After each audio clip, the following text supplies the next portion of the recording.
Hello students, this recording is for Biology 1406. This is the second presentation for Unit 4, the Chapter 15, Genes and Proteins from the OpenStax textbook. All right, so first of all, let's go back and take a look at something that we learned a few chapters ago, and that is that there are a number of different amino acids. In fact, 20. You don't have to memorize these, but you certainly need to be able to consider the differences between the different types. So what you'll be responsible for answering a question on a test would be, where one would expect to find a nonpolar or here we go. Sorry, a nonpolar amino acid in a protein, a polar amino acid or charged amino acid in a protein, sort of similar answers for these guys right here. And additionally, these have another function, which is, creating cross-links, strong cross-links between components of a polypeptide chain. But anyway, how the different chemistries of the different major groups of amino acids and also the sizes of the side groups right here in blue affect the ultimate structure and the location of a protein. The structure, we're talking about the secondary, tertiary, and if it's present, quaternary level of organization of a protein, is defined by, what amino acids we find in the polypeptide chain. The idea being that polar side groups will tend to bind to each other and create a three-dimensional shape in that protein. The charged groups can also bind to each other by ionic bonds, a -1 plus a +1, or sorry, this would be a -1 and a +1 over here. Those bind to each other quite strongly, so that creates strong bonds for three-dimensional structure in a protein, and so on and so forth. So the three-dimensional shape of the protein is defined by the sequence of amino acids and their chemistry right here. And then the location of the protein is a result of how those charged regions are positioned in the three-dimensional protein. If there's a large hydrophobic region with a lot of these nonpolar amino acids in it, that section of a protein will tend to stay in the fatty acid tail internal region of a phospholipid bilayer of a cell membrane. If it's put there, if it's inserted there, in some way, it will stay in that location. So that's why the individual amino acids are so important to both the shape and the positioning of the resulting protein. So your job again is to recognize the connotations of the different classes of functional groups right here on the polypeptide chains, and recognize that when we polymerize an amino acid, the nitrogenous bases and acid groups right here are kind of neutralized as you polymerize the amino acids together by joining this acid to this base to this acid to this base in a continuous series of peptide bonds. It's the side groups that retain their distinct chemistry, as the distinct chemistry of these side groups right here is negated by polymerizing the amino acids into a polypeptide chain. All right. I think we've talked about this before, but just to reiterate it, there's this idea in biology that's based on experimental evidence, and it's called the central dogma right here, and that is that the flow of genetic information from DNA to proteins is relatively one way. DNA contains information that can be used to create a variant of that molecule via a transcription process called RNA. That actual RNA molecule that is a transcript will be referred to as messenger RNA, mRNA. And then that mRNA is used as the code to translate. So a different language now. We're going from the language of nucleic acids to the language of amino acids. So translating that code into a series of amino acids, which ultimately results in a protein. That is the central dogma. And the idea is that information flows from DNA to RNA to proteins. We don't use proteins to recreate under normal conditions RNA, and we don't normally use RNA to recreate DNA. This does exist out in biology. There's a number of viruses in particular that do this, but as a rule, eukaryotic cells and prokaryotic cells do not take RNA and recreate DNA from that information. So it's a one-way flow from DNA to proteins. That's the central dogma. All right. So here's a visualization of that process. So we take our DNA strand. Blue represents the double helix of DNA. It's been unwound for clarity in this drawing right here. Notice the anti-parallel structure. And in red, the red backbone right here represents the backbone of, ribose sugar, phosphate, ribose sugar, phosphate, ribose sugar, with the nucleic, the nitrogenous bases hanging off of them right here. And this is obviously RNA. If nothing else, you can tell it's RNA because there's a uracil here instead of a thiamine that you'd find in a DNA molecule. And UGC, is going to base pair to ACG right here. UGC, ACG, you see how that works, and A binds to the T right here. So this is the complementary strand to this piece of DNA right here, but rewritten as RNA. And notice it's being synthesized. It started over here, and it is being elongated in the 3' direction, reading the template in the 3 to 5 direction, but creating the new piece of RNA in this case, just like it would be for DNA, from the 5 to the 3' direction. So the result is a piece of RNA. There's a great big piece of RNA right here. In eukaryotic cells, there are 3 modifications that are going to occur. So we see these modifications down here. There is the 5' cap. So there is an actual little structure that's added onto the 5' end of the RNA transcript. We have this, what's called a poly-A tail, polyadenide. There's a single base that keeps showing up over and over again here, this poly-A tail on the RNA molecule.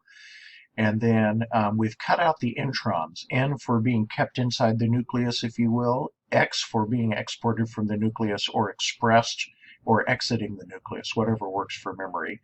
And those exons are spliced together. We put this 5' cap on, we put this poly-A tail on, and that's the finished piece of messenger RNA in you and me and other eukaryotic cells. And then this is the molecule that exits the nucleus, and out in the cytoplasm is the site of translation where the code is read so that we can start bringing in transfer RNAs that are carrying amino acids, and those transfer RNAs base pair to the codon sequence, 3-letter codes that are implicit in this RNA transcript right here. Wherever we start reading it, that's going to be our first codon. And the first, meaningful bit of information on messenger RNA written from 5 to 3 is going to be the 3-letter sequence AUG, which starts the process, and inevitably that's going to code for methionine, which came on this transfer RNA right here. AAA codes for phenylalanine, which is being carried right here by this transfer RNA. GCU, we'll see, codes for arginine, which is being carried on this one, and so forth. And so we have this parade of transfer RNAs moving past the ribosome, which is very, very subtly illustrated right here, that is reading the messenger RNA molecule. And we're building our polypeptide right here. So that's the central dogma kind of in a visual form. And remember, when we're looking at this picture right here, this tells us that we're looking at a eukaryotic organism. Prokaryotes do this. They create a messenger RNA off of a sequence of DNA. That messenger RNA is going to be the thing that gets translated by a ribosome using transfer RNA molecules, bringing the amino acids in. All of this is the same. This is very conserved. This is true for prokaryotes and eukaryotes. But this bit right here is different. This transcript would be the thing that is translated down here in a bacterial cell. But in eukaryotic cells, plants, animals, fungi, and protists, we're going to take this, we're going to cut out these intron regions. Those don't exist in bacteria. There's no such thing as an intron or an exon in bacteria. It's all code. It all codes for something. And we don't have to put on this 5' cap, which is what allows us to leave the nucleus. We don't have to add this poly-A tail on right here, which determines how long this messenger RNA is going to last in the cytoplasm. That's the role of the poly-A tail. The longer it is, the longer this molecule lasts before it's taken apart, digested, and the raw material reused. So a little bit on that. All right, here's an important idea, and it's called the degeneracy of the genetic code. So the information in DNA and in RNA is stored in three-letter sequences called codons, right? So 3 letters equals a codon, and any set of 3 letters means something in DNA. It either means stop, or it codes for an amino acid, or it means start, which also codes for an amino acid. Those are all the possibilities right there.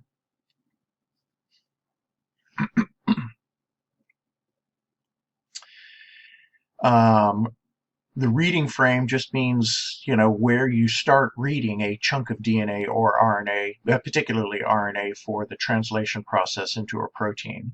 And the reading frame always starts when you hit that AUG sequence. AUG will set the reading frame. So once you have an AUG, that defines the first codon. AUG is it. It doesn't matter what was before here unless there was another AUG, in which case that would start everything.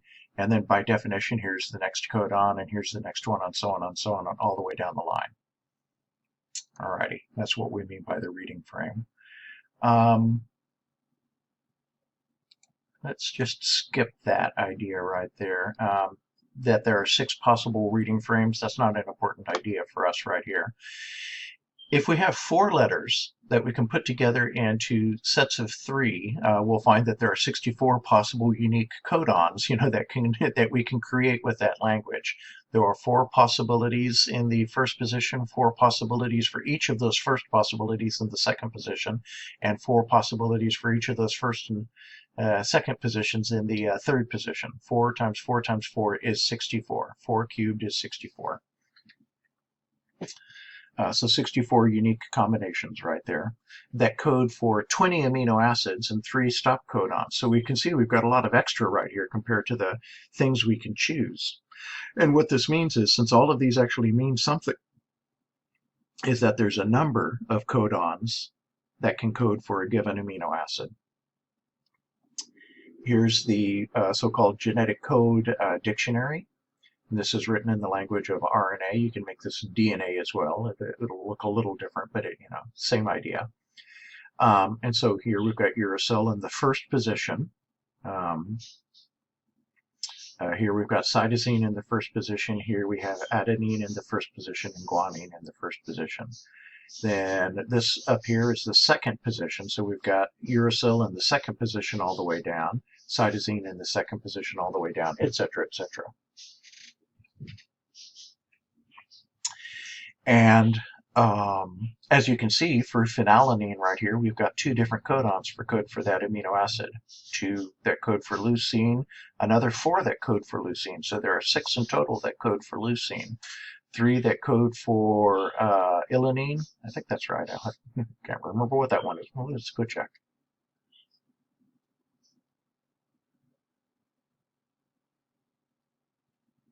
Isoleucine. There we go. Oops. See, you don't have to memorize it, you just have to understand how to work with it. So isoleucine right here. But this 4th letter right here codes for something totally different. That's the start codon, AUG is start, and it inevitably, and it's the only codon that codes for methionine, another amino acid, methionine. So let's take a look at methionine, by the way. There it is right here. So that's it. That's methionine. And notice that it is a non-polar, non-charged amino acid. So it's going to be a hydrophobic. This side chain right here is hydrophobic. Okay. So a little bit about the code right here. So this tells us, what each of those codons can possibly mean. The reading frame is established by running your eye, or the molecular equipment inside a cell, down a messenger RNA molecule from the 5 to 3 direction, reading from 5 to 3 until you hit the letters A, U, G. This at the 5 end, and this at the 3 end. When you hit that, then you start methionine, and that sets the reading frame right there. So the next 3 letters afterwards, whatever they are, must be something in this pool of choices right here, and that's what happens next. All right. We talked in the last chapter about frame shift mutations just a little bit, so here's an example. So, what we're looking for is the, we've got let's see, A, G, C, G, A, G, C, G, so this is the same. And then they've highlighted U, A, C, C, C, But here we just have CCCUA, so they've reversed it. Yeah. Oh, what have they done right here? UA, and then UA again. So we've got an extra UA inserted in this location right here that's not present over here. And notice how it changes, the sequence of amino acids after the first one. We start with serine, but with GC, and then GUA should code for valine. GUA, let's go ahead and check that. GUA, GUA valine, there it is, GUA valine, and so on and so forth. All right. The process of transcription is kind of like the process of DNA replication, but simpler in a lot of ways. There are a couple of steps. There is a bit of DNA somewhere upstream of the actual gene that codes for a polypeptide chain. There's a bit of DNA called the promoter, and the promoter is simply the region where you attach the RNA synthesizing equipment before the actual important information begins. So there's got to be an area before a bit that you read that you kind of attach to. Consider it if people of a certain age will remember a record player, and there's a blank groove at the beginning of the record where you drop your needle down. You don't want to drop it right in the middle of the song, but you start it at the beginning there. If you're thinking about a tape or even a CD, there's a blank period, where the thing gets spinning before you have information appearing on the stream of stuff coming out of there. So there's a lot of analogs in this. When you open up a book, it's got 1 or 2 blank pages before you hit the first page of text, and that's they all have different specific purposes, but the general idea is to get the reading process all in order before we actually start the reading and copying process. Then we have the elongation region, which is simply where we have information stored in DNA that we're going to rewrite as an RNA molecule. And the enzyme that does that work is RNA polymerase. RNA polymerase. So this is an enzyme, that's the ACE at the end right here, that polymerizes RNA. So a little detail right here. So because in prokaryotic cells there's no division between the nuclear realm and the cytoplasm, transcription and translation occur simultaneously in those cells. So what happens is as we transcribe an RNA molecule with RNA polymerase, we'll see that translation into a polypeptide chain occurs immediately. The ribosomes, in fact, attach to that RNA as it's being produced. But in eukaryotic cells, we divide that process into 2 distinct periods of time in 2 distinct locations. Transcription is within the nucleus, translation only occurs out in the cytoplasm. So a little bit of a difference in the process. So here we're looking blue, gold, and green right here all represent, it's not really gold, whatever you want to call that color, but these 3 colors here all represent the DNA molecule. So this is, double helix of DNA running along here continuously. But the region, there's a region right here that has a certain sequence, particularly this, what's called Tata box right here, TATA. It varies quite a bit right here. That is a recognition site. So this is a region where RNA polymerase recognizes that it's, so to speak, supposed to attach to this location. So it tends to grab onto DNA at this location right here. If we have a whole lot of proteins attached to the DNA molecule right here that make it easier for RNA polymerase to attach, we'll find that that occurs even more readily right here. So transcription starts with RNA polymerase, this whole great big thing right here, attaching to this promoter region of the DNA molecule, looking for this Tata box right here, in the presence of a whole bunch of, don't worry about this factor statement right here, but a whole bunch of different proteins attached right here that make it extra easy for RNA polymerase to attach. And that's called a transcription initiation site. And so then once everything attaches and RNA polymerase attaches, it just starts running down the line right here, transcribing the DNA into an RNA molecule. We don't permanently alter the DNA. We leave it intact and as it was before when we're finished. But we produce this RNA molecule as a transcript. So here's RNA polymerase running along the molecule. And somewhere up here would have been an area rich in T's, A's, T's, A's, T's, T's, T's, A's. That would have been that tata region of the promoter, somewhere upstream of the region that we're transcribing. All right.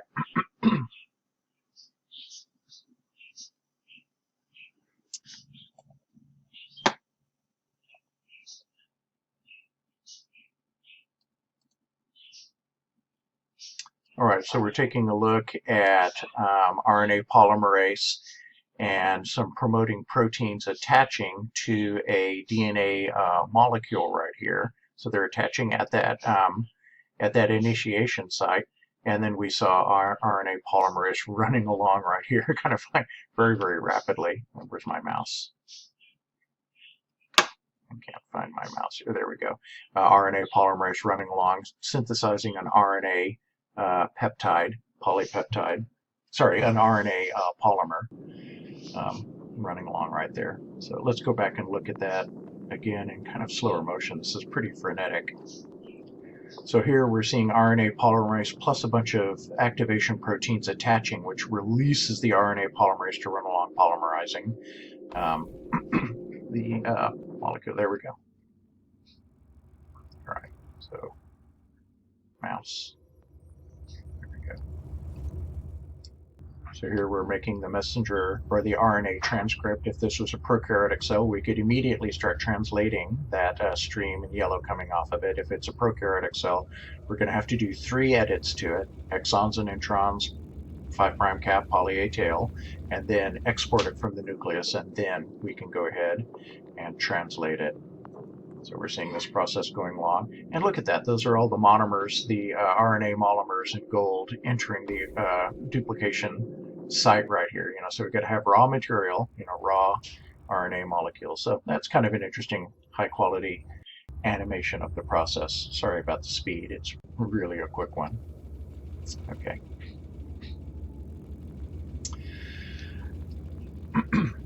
So we've looked at this again.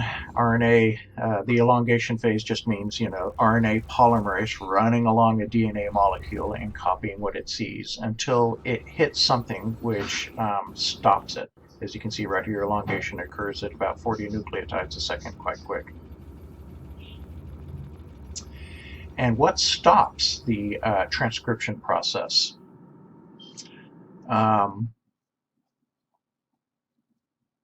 There are 2. There's the Rho-protein interaction, and this is characteristic of prokaryotic cells. So there is a particular protein that attaches to a particular location on a DNA molecule and suspends transcription.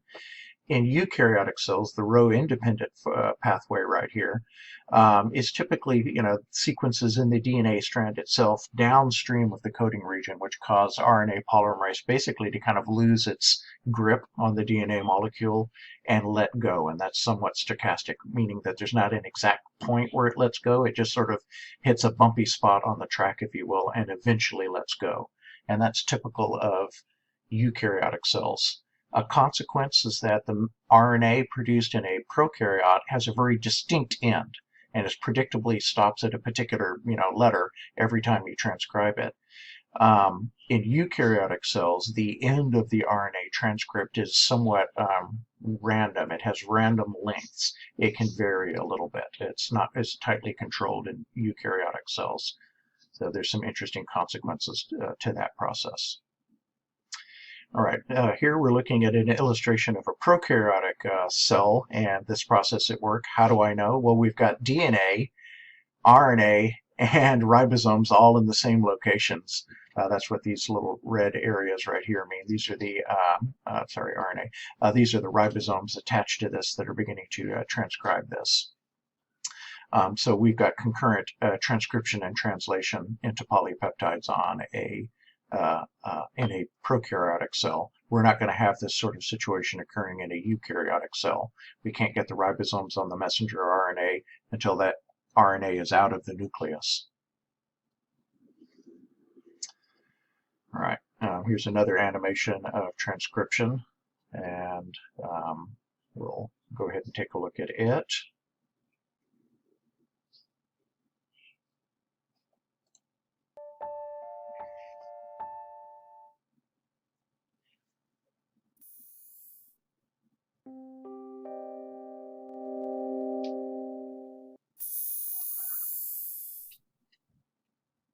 Transcription is the process of making RNA from a DNA template. Several key factors are involved in this process, including DNA, transcription factors, RNA polymerase, and ATP. Transcription begins with a strand of DNA. It is divided into several important regions. The largest of these is the transcription unit. This portion of the DNA will be used to produce RNA. Upstream of the transcription unit is the Tata box. An enhancer region may also be involved. Several complexes, known as transcription factors, are required for successful transcription. The first is TF2D, the largest of the general factors. A component of this factor, TBP, binds to the DNA using the Tata box to position TF2D near the transcription initiation site. Other transcription factors, including TF2A and TF2B, then attach. So transcription factors just means, molecules. Classically, they're going to be proteins. Occasionally, they're going to be bits of RNA or things like that, but usually it's going to be a protein. The transcription factors are simply molecules that need to be present in the nucleus or in the nucleosome, if we're talking about a prokaryotic cell, in that region to cause that, to induce that gene to be transcribed. Transcription factors induce genes to be transcribed. And so the idea here is we're not going to automatically transcribe a gene unless we ultimately need a protein somewhere. That process is regulated. So if we need the protein out in the cytoplasm, there's going to be, a signal pathway. There's going to be a mechanism that gets that information to where the DNA is, and it manifests itself in the form of these transcription factors. That is the message, hey, I need that protein. So these transcription factors tend to be pretty specific, and these complexes, certain factors will only initiate a transcription complex on the right sequence of DNA code to, that's upstream of a particular gene, or that is part of a particular gene to get a particular protein. So this is a highly regulated process. Y'all as students are not responsible for the names of any of these transcription factors. What you do need to know is that there are any number of transcription factors that collectively contribute to setting up a transcription site where we're going to make that RNA transcript of some DNA. Let's carry on. These complexes prepare the DNA for the successful binding of RNA polymerase.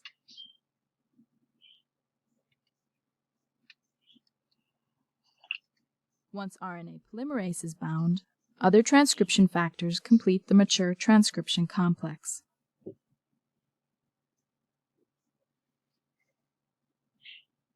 Now, energy must be added to the system for transcription to begin.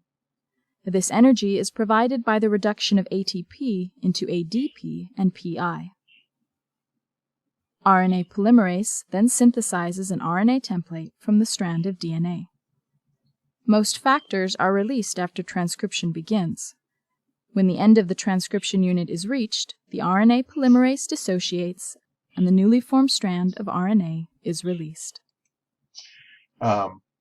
Each of those individual monomers of RNA that are floating around in the cytoplasm here that are collected together, let me back up just a little ways, collected together by the RNA polymerase molecule and used to make this, those RNA monomers are also triple phosphorylated, and so each of them has 2 ATP that can be used to power this process.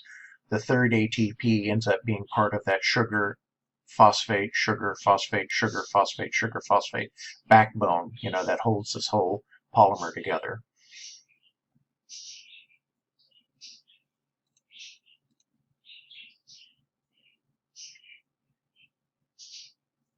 And so now we're looking at that RNA transcript. In a eukaryotic cell, that would have been referred to as messenger RNA. Let's go ahead. You do need to know this. So there are more than one form. There is more than one form of RNA polymerase. And as you can see, they're called 1, 2, and 3. So that's not too bad. Polymerase 1 only transcribes RNA that is going to be an RNA final product. So there's a subtlety right here, but there are transcription products that are pieces of RNA that remain RNA. So that's ribosomal RNA in this particular case. R means ribosomal RNA. So that is something that is transcribed by RNA polymerase 1. This is a very regulated process to make our RNA pieces.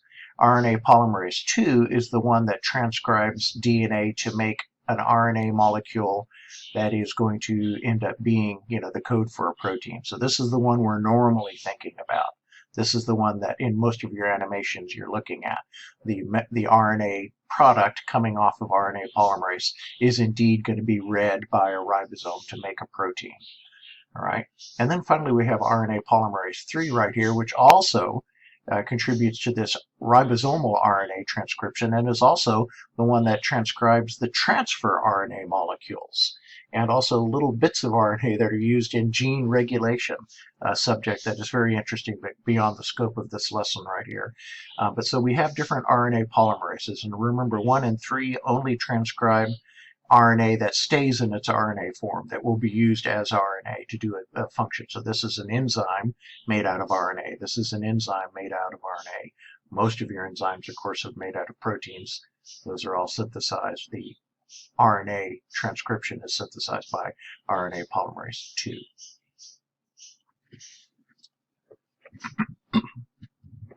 This is just another illustration of the same sort of idea right here. Notice we've got our ta-ta box. This green area represents the area that means something. And, it means something because somewhere in here is a DNA code that when you rewrite it as RNA is going to show up as an AUG in the correct direction for a ribosome to attach to and transcribe. So that's what makes this meaningful right here. It doesn't mean anything now. It only means something at the end when we try and translate the RNA into a polypeptide. But anyway, we've got this TATA region. All of this is a promoter, which means it just attracts the various transcription factors to get the transcription process underway. Again, you don't need to know the names of all of these things, but TF, if you're, thoughtful, you'll recognize this means transcription factor. This, and this, and this, and this. And all of them together, induce an RNA polymerase molecule to attach and begin to the transcription process. Again, we elongate in the 5 to 3 direction. We can only add on nucleotides to DNA or RNA polymers on the 3' end of the molecule, so make sure that makes sense.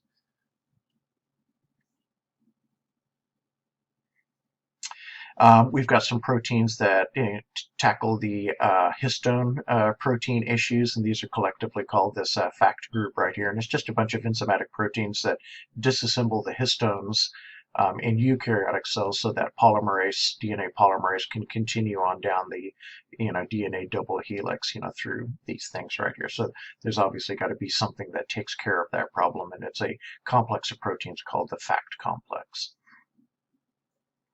All right, so again, how do we end the transcription process? Well, RNA poly 1, as it says right here, requires a particular protein that recognizes a nucleotide sequence. RNA polymerase 3 terminates via creating a hairpin, so that's where the RNA molecule folds back on itself and attaches to itself. And RNA polymerase 2 transcribes beyond the end of the so-called coding region of the gene and gives it this randomly elongated, piece of RNA transcript at the end right here that's going to be edited later on. All right. Messenger RNA processing. This is only going to happen in eukaryotic cells. This is not an issue in prokaryotic cells. So one thing is we need to add this 5' cap, which is a methyl guanosine cap. So that is a modified G, modified guanine, nitrogenous base. It's got a methyl group on it. and it's added on at the 5' end. And then we also add on at the 3' end this polyadenine tail right here. The functions of these two are very specific. The 5' cap is what allows RNA to be exported from the nucleus. If there's no 5' cap on it, you can't take the RNA molecule out of the nucleus. So this is the passport out of the nucleus. The 3' poly A tail tells us how long that piece of RNA is going to last out in the cytoplasm.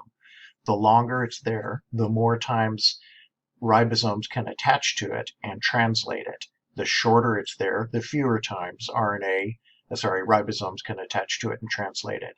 And that duration, how many times it can be translated, is a function of the length of this poly A tail. The longer the tail, the longer it lasts. The shorter the tail, the shorter it lasts.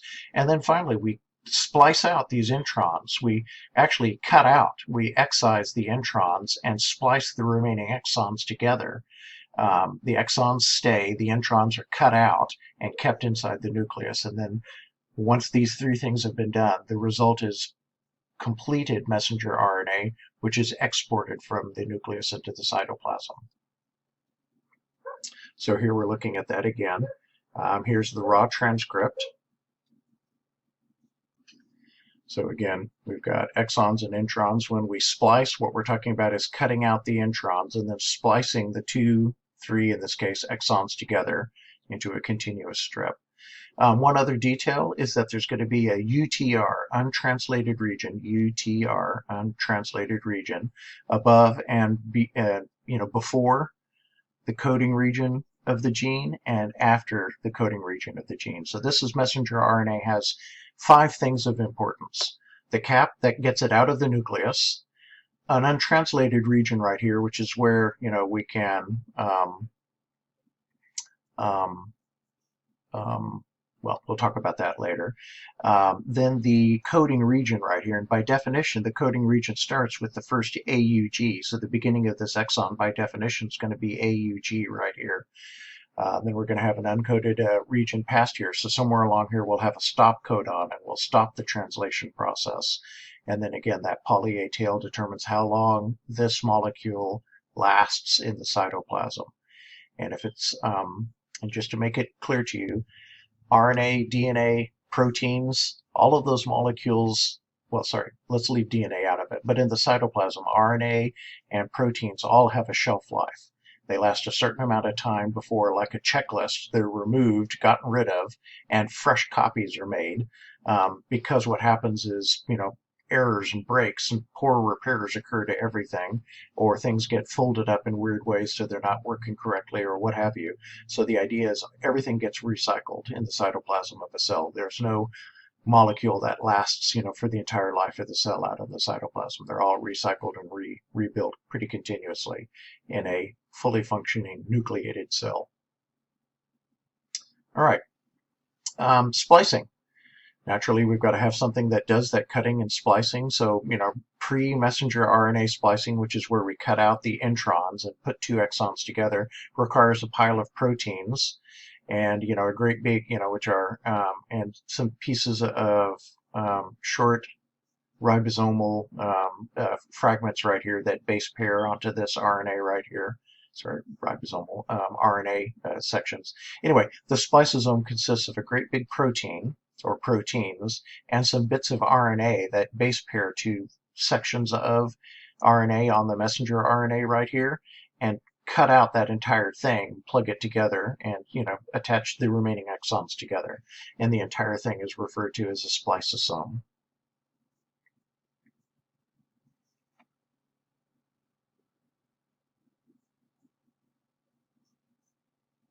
All right, we're going to take a look at these 4 steps now.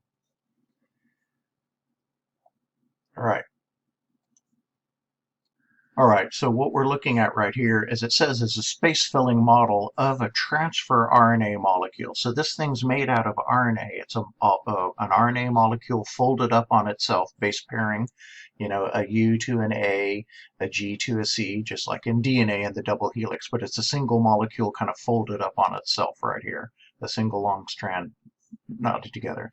Importantly, it has an anticodon right here, which just means it's going to read something on an RNA molecule, and that would be, I'm not sure about direction right here, I'd have to look at a schematic, but let's just say, anyway, the letters would be UUC on an RNA molecule, and this would attach to it, and in this particular case, this anticodon codes for, as it says right here, phenylalanine, so it's going to bring the amino acid phenylalanine to the translation site. The anticodon AAG in that direction. So this must be 5, this must be 3. Sorry, this must be 3, this must be 5. Binds to the codon UUC 5 to 3 on the messenger RNA molecule. And so this is going to be 3, and this is going to be 5 over here. I think I got that right. To bring the amino acid phenylalanine to the site of elongation. All right, so protein synthesis. We take the information in RNA and create a polypeptide chain. And, polypeptides are, of course, a string of amino acids joined together by a peptide bond between the nitrogenous base of one side, the amine of one side, and the carboxyl group on the other side of another amino acid. So let's take a look right here. Here we've got 2 individual nucleic acids. We're not worrying about which ones they are. That's what the R here represents. There's 20 choices. But here we formed a peptide bond by pulling out the components of a water molecule in a dehydration synthesis reaction. And so that bond is made by a ribosome. A ribosome is the enzyme that catalyzes that reaction right there. All right. So in the DNA to RNA to protein central dogma, the last step is translation. And so again, we have to initiate the process, then we continue it. That's the elongation bit. And then we stop it. And here it's very, very mechanical. Messenger RNA attaches somewhere onto the small part of a ribosome.